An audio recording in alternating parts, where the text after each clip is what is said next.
आज ही Doubtnut app download करें। Doubtnut पर होगा अब आपके सभी मैथ्स, केमिस्ट्री, फिजिक्स और बायोलॉजी डाउट्स का सफाया।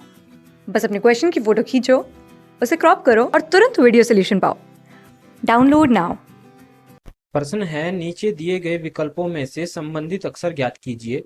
तो हमारा संबंध यहाँ BEHI का संबंध है JMPQ के साथ। वही रिलेशन बताना है KNQR का किस विकल्प के साथ रहा होगा।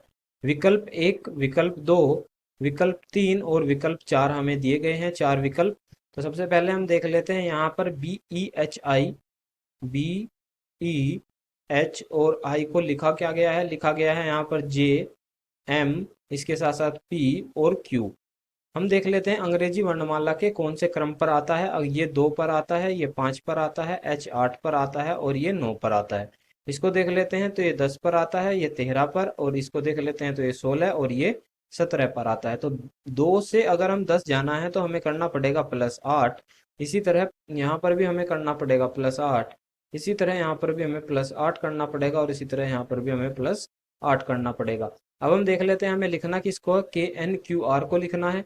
तो KNQ और R को अगर हम लिखते हैं तो यहाँ पर सबसे पहले डाल लेते हैं कि कौन से क्रम पर आएगा। ये आ जाएगा 11 पर, ये 14 पर आता है, ये 17 पर और ये 18 पर। इन सभी में मुझे 8 8 जोड़ना है, और अगर 8 जोड़ना है तो 11 में 8 जोड़ देते हैं तो क्या बन जाता है, 11 में 8 जोड़ देते हैं तो 19 बन जाता है, 14 में 8 जोड़ देते हैं तो 22 बन जाता है, 17 में अगर हम 8 जोड़ देते हैं तो 25 बन जाता है, और 18 में अगर 8 जोड़ देते हैं तो 26 बन जाता है। तो हम कह सकते हैं 19 पर आता है S, 22 पर आता है V, 25 पर आता है Y और 26 पर आता है Z।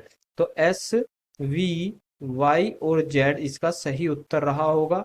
यही इसका आंसर है। अगर मैं विकल्प देखता हूं तो विकल्प में विकल्प नंबर 2 हमारा सही उत्तर रहा होगा। धन्यवाद। क्लास 6 से 12 से लेके नीट, IIT, JEE मेंस और एडवांस के लेवल तक 10 मिलियन से ज्यादा स्टूडेंट्स का भरोसा। आज ही डाउनलोड करें डाउटनेट ऐप या व्हाट्सएप कीजिए अपने डाउट्स 8400 400 400 पर।